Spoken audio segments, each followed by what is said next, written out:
Everyone, स्वागत है आप सभी का आज की हमारी इस क्लास में। बच्चों, this is your educator Ujjwala पुंज और आज की क्लास में हम लोग पॉलिटिकल साइंस के एक नए चैप्टर के साथ आ गए हैं, जिस चैप्टर का नाम है सिटीजनशिप यानी कि नागरिकता।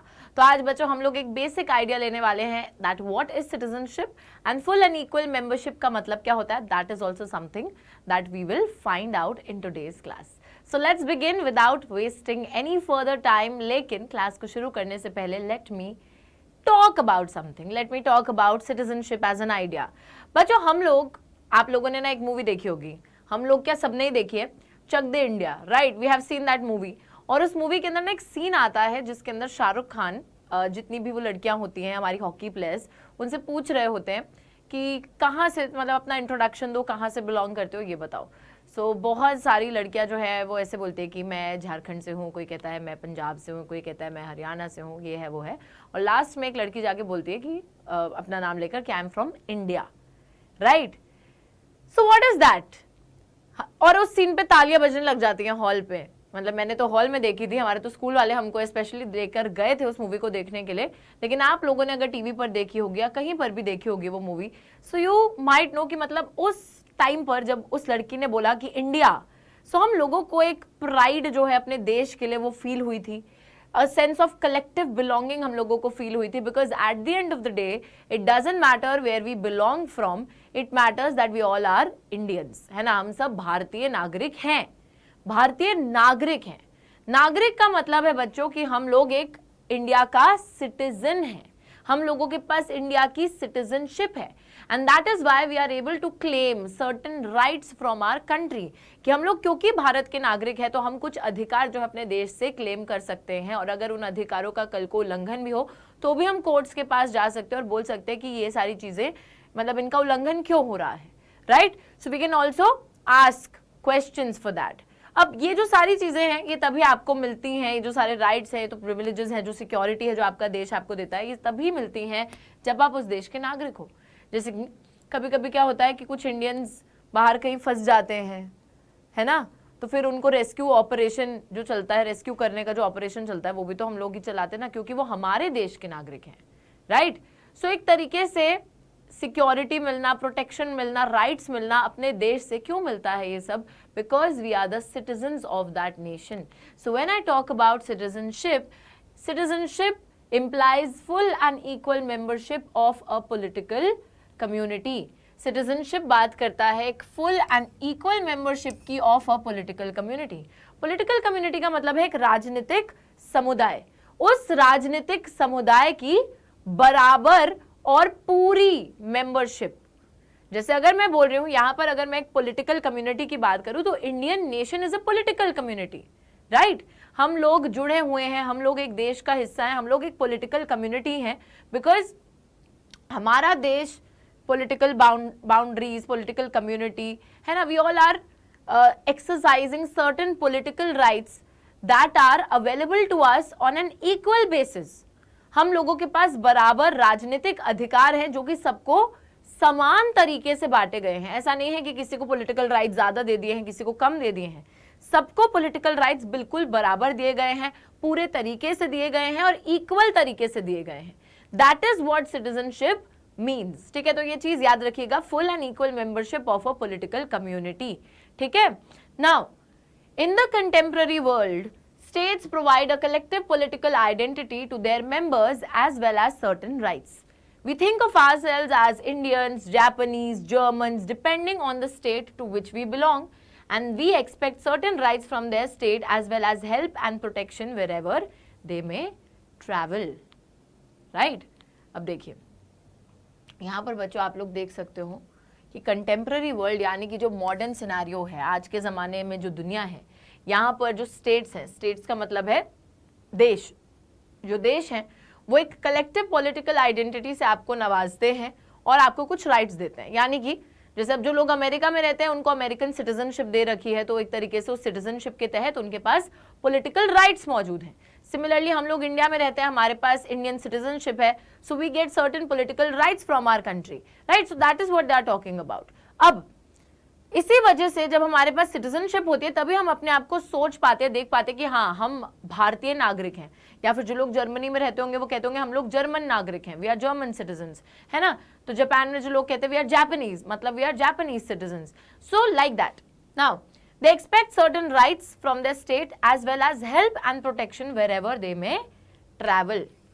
तो हम लोग अगर किसी जगह के नागरिक हैं, नागरिकता हमें किसी देश की मिल रखी है, तो हम उस देश से कुछ अधिकार एक्सपेक्ट करते हैं कि बीइंग अ रेजिडेंट और not a resident, I will say being a citizen, हमारे पास कुछ सर्टेन बेसिक राइट्स मौजूद होने चाहिए जो कि वो देश हमको प्रोवाइड करेगा।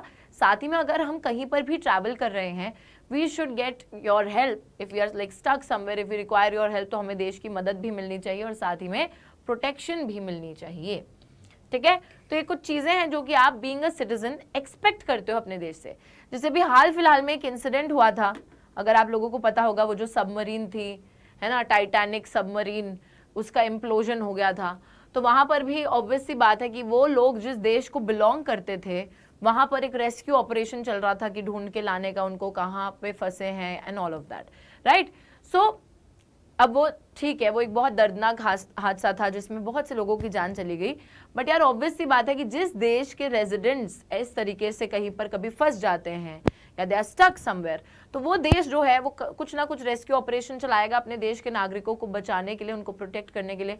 कभी जैसे किसी प्लेन का हाईजैक हो जाता है, वहां पर जितने भी देश के रेजिडेंट्स होते हैं, तो हर देश अपनी तरफ से कोशिश करता है अपने देश के रेजिडेंट्स को एक तरीके से बचाने की, इवैक्यूएट करने की, right. So that is what we expect when we are the citizens of a particular nation. आगे चलते हैं हम लोग, आगे चलकर देखिए the importance of the full membership of a state if we think of the condition of the refugees or illegal migrants not guaranteed rights by any state and generally live in precarious conditions। अब बच्चों आप लोगों को लग रहा होगा कि ma'am हर इंसान जो कि इस दुनिया में मौजूद है उसके पास किसी ना किसी देश की सिटीजनशिप तो मौजूद है, तो हर किसी के पास किसी देश के राइट्स मौजूद है, प्रोटेक्शन और हेल्प मौजूद है। बट ऐसा नहीं होता बच्चों। कुछ लोग रेफ्यूजीज होते हैं या फिर इलीगल माइग्रेंट्स होते हैं जिनकी स्थिति अगर आप सोचो तो बहुत ही ज्यादा खराब है, क्योंकि इन रेफ्यूजीज और इलीगल माइग्रेंट्स के पास किसी भी देश की सिटीजनशिप नहीं होती।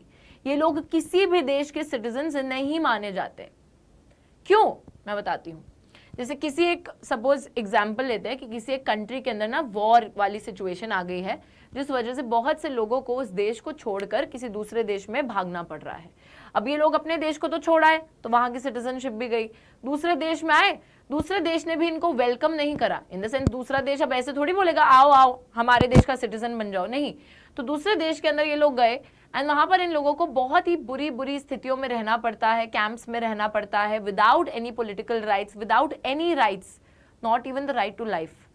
तो आप सोचिए कि कितनी प्रिकेरियस, कितनी अनसर्टेन, कितनी खराब कंडीशंस में इन लोगों को अपना गुजारा करना पड़ता है, who are like considered the refugees और द इलीगल माइग्रेंट्स, यानी कि गैर कानूनी रूप से जो लोग किसी दूसरे जगह पर आ गए हैं। ठीक है, तो इन लोगों को इलीगल माइग्रेंट माना जाता है, रेफ्यूजी माना जाता है, and they do not have the political rights of any particular community.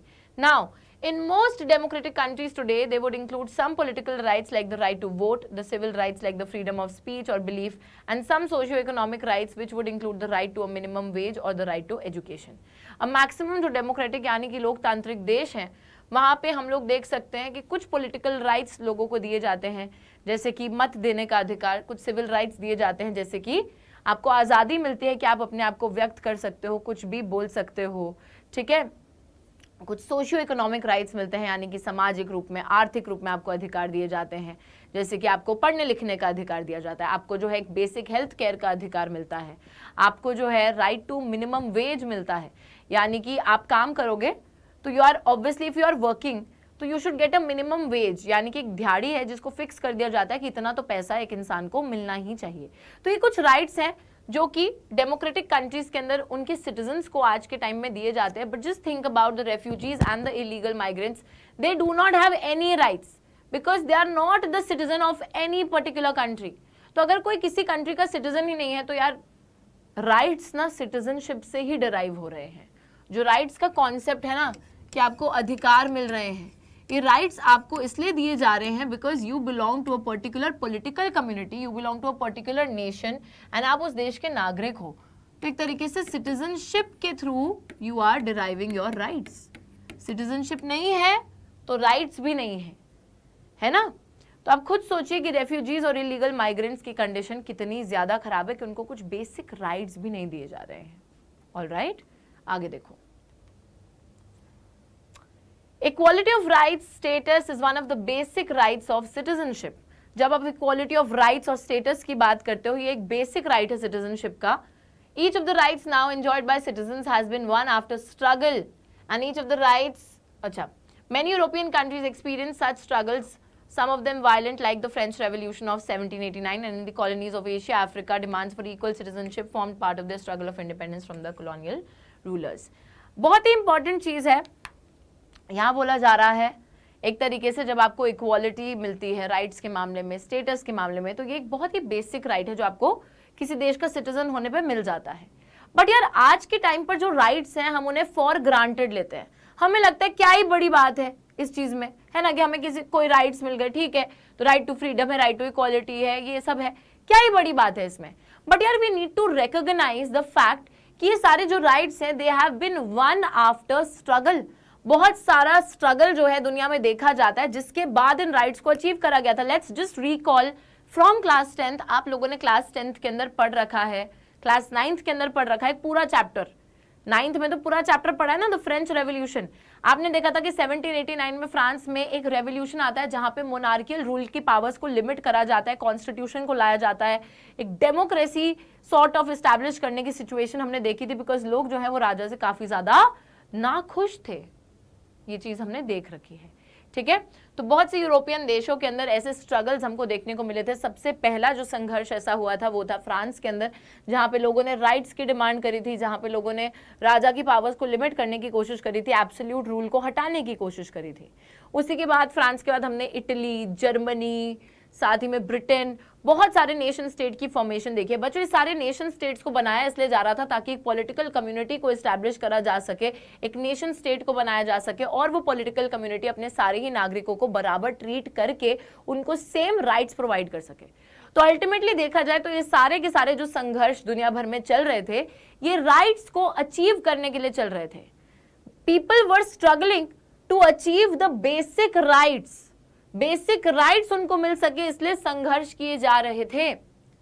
Asia और अफ्रीका के अंदर भी आप लोगों ने देखा था कि कितने सारे यूरोपियन पावर्स ने कंट्रोल कर रखा था, इतनी सारी कॉलोनीज बना रखी थी, राइट। तो इन कॉलोनीज के अंदर भी इक्वल सिटीजनशिप की डिमांड आती है when they were struggling for independence. तो जब इंडिया के अंदर भी हम लोग आज़ादी का संघर्ष कर रहे थे, जब अफ्रीका के अंदर भी जो कॉलोनीज थी वो आज़ादी का संघर्ष कर रही थी, कॉलोनियल पावर को हटाने की कोशिश कर रहे थे, तो वहां पर भी एक जो सिटीजनशिप की मांग है कि हमें इक्वल सिटीजनशिप चाहिए, that was one of the basis of the struggle. उस बेसिस पर, उस बुनियाद पर लोग संघर्ष कर रहे थे। देखिए यहाँ पे एक बहुत अच्छा एग्जाम्पल हम लोग देखेंगे साउथ अफ्रीका का। It is also about citizen-citizen relationships involve certain obligations and to each other and to the society. अच्छा, ऑब्वियस सी बात है बच्चों कि अगर एक देश है, उस देश के अंदर जो नागरिक हैं वो गवर्नमेंट से तो एक्सपेक्ट करते ही हैं, संविधान से तो एक्सपेक्ट करते ही हैं कि वो उनको राइट्स प्रोवाइड करेंगे। But along with that citizenship is also about a citizen to citizen relationship, है ना।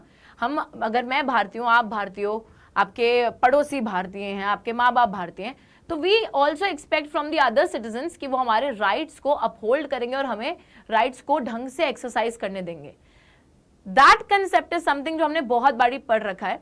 मैं एक बारी फिर से रिकॉल कर देती हूँ कि आपको अपने राइट्स जो कि आपको दिए गए हैं उस तरीके से ही इंजॉय करने हैं कि आप भी इंजॉय कर सको और आप किसी दूसरे के राइट्स के इंजॉयमेंट में भी दखल ना दो।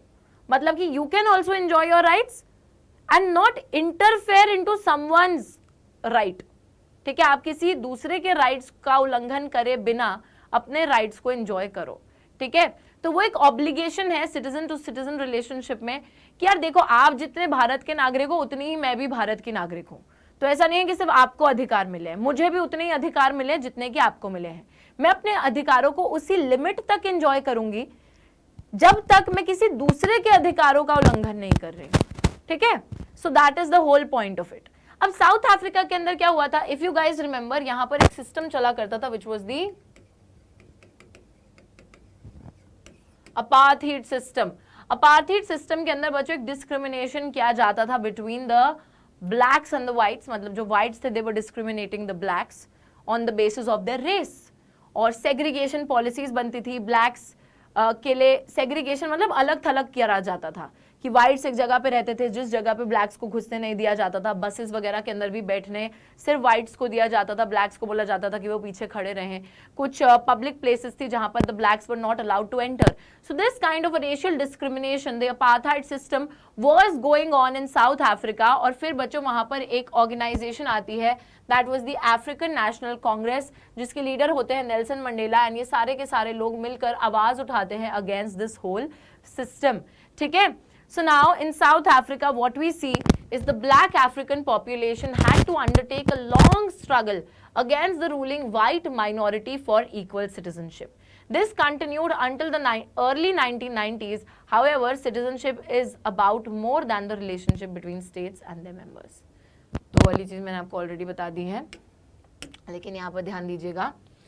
हम लोग देखते हैं कि नेल्सन मंडेला और नेल्सन मंडेला की जो फॉलोअर्स थे, नेल्सन मंडेला की जो पार्टी थी, इन सभी ने एक संघर्ष करा था ताकि साउथ अफ्रीका में जो व्हाइट माइनॉरिटी रूल था, व्हाइट यूरोपियंस का जो रूल था जो कि डिस्क्रिमिनेट करता था ब्लैक्स को, उस रूल को हटाया जा सके और इक्वल सिटीजनशिप सारे के सारे लोगों को प्रोवाइड की जा सके। 1990s तक जाकर इक्वल सिटीजनशिप मिल पाती है। सोचो कितना लंबा संघर्ष यहाँ पर हुआ था। तो हम लोग जिस सिटीजनशिप को फॉर ग्रांटेड लेते हैं, लोगों ने इसके लिए अपनी जानें तक गवा दी हैं, लोगों ने इसके लिए लड़ झगड़ के पता नहीं क्या क्या कर डाला है। So never take it for granted. Now अब हमने एक डेफिनेशन सबसे पहले पढ़ी थी इस क्लास के अंदर कि citizenship talks about the full and equal membership of a political community. Now what is full and equal membership? That is something that we have to answer. क्या होता है full and equal membership? If you have ever travelled in a crowded railway compartment और a बस, you will be familiar with the way in which those who may have earlier fought each other to enter, once inside, discovered a shared interest in keeping others out. A division soon develops between the insiders and the outsiders, with the outsiders being seen as a threat. बच्चों कभी बस में travel करा है? हाँ, तो आपको पता होगा कि सपोज एक बस जा रही है, उसमें बहुत सारे लोग हैं। जब आप उस बस में घुस जाते हो ना, उस भीड़ में, तो आप भी उस भीड़ का एक हिस्सा बन जाते हो। और फिर आप पूरी जो भीड़ है वो ये सोच रही कि अब दूसरों को एंटर नहीं करने देना, कि बस बहुत भर चुकी है, अब दूसरों को एंटर नहीं करने देना। तो एक जो डिवीजन है वो फॉर्म हो जाता है between the insiders and the outsiders, की जो इनसाइडर्स हैं they are resisting the outsiders. ठीक है, what happens after that is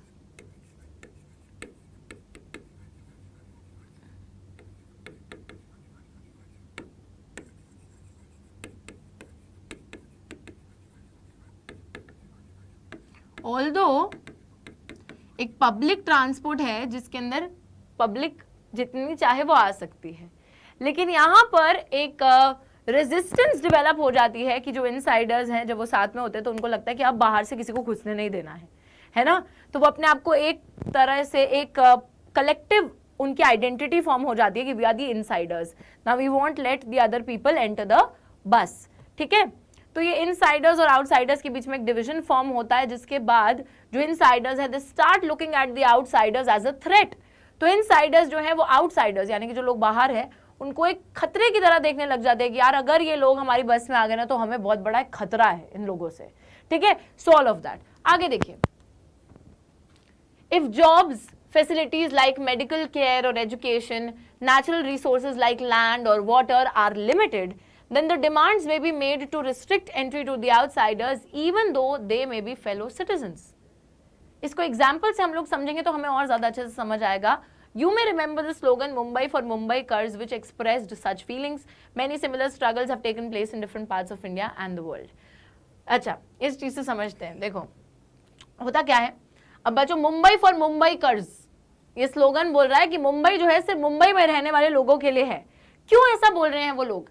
यार although Mumbai is a part of India, कोई भी इंडियन सिटीजन जो है उसके पास freedom to travel, reside in any part of the country है, राइट? अच्छा, यू गाइज नो दिस कि being a citizen, if you are a citizen you are entitled to certain rights, और उसी में से एक राइट है freedom to travel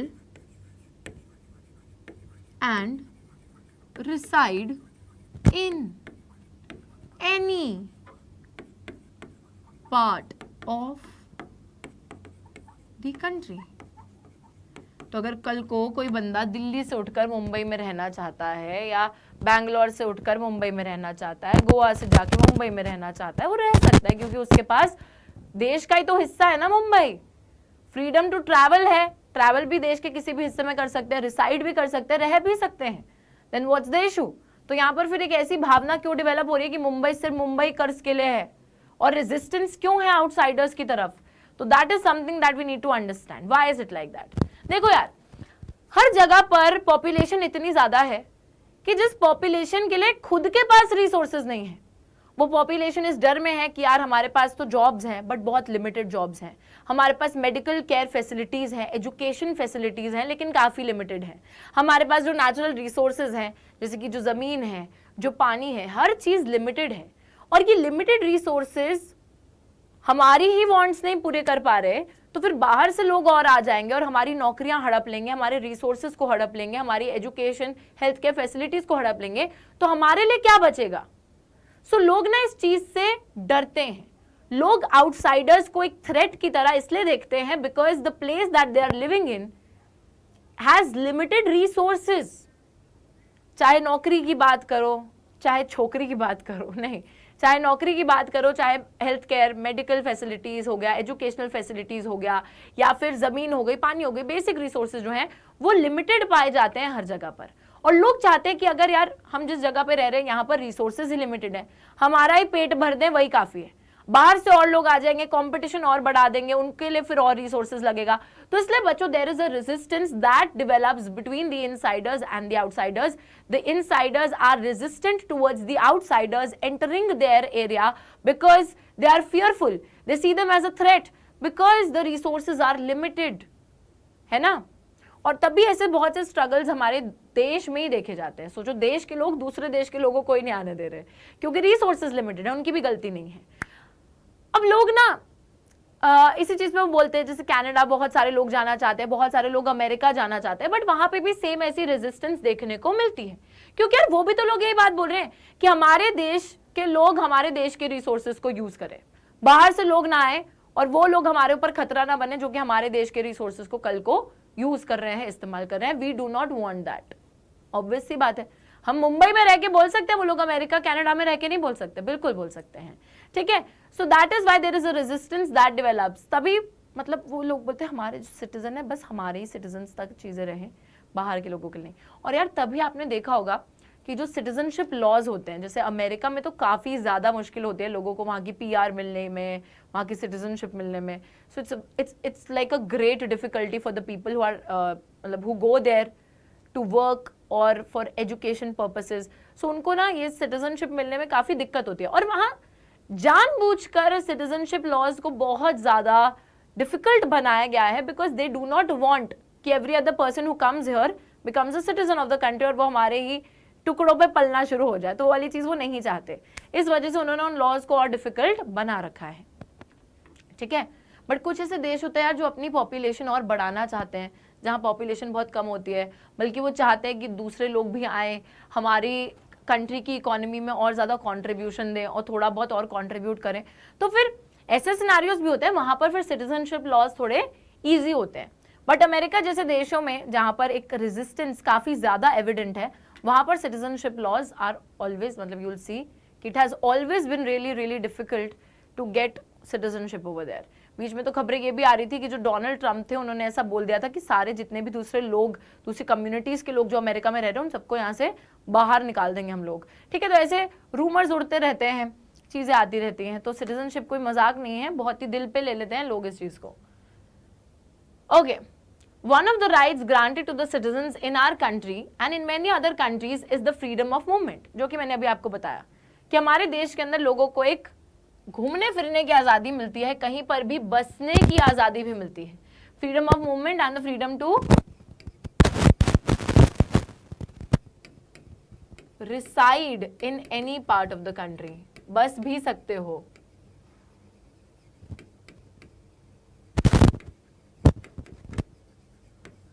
कल को मेरी नौकरी बैंगलोर में लग जाती है, मैं बैंगलोर चली जाती हूँ, तो मुझे वहाँ पे घर ढूंढना पड़ेगा, रहना पड़ेगा वहीं पे। ऐसा तो नहीं होगा ना कि ऑफिस वहाँ पे तो मैं दिल्ली में रहूंगी, नहीं।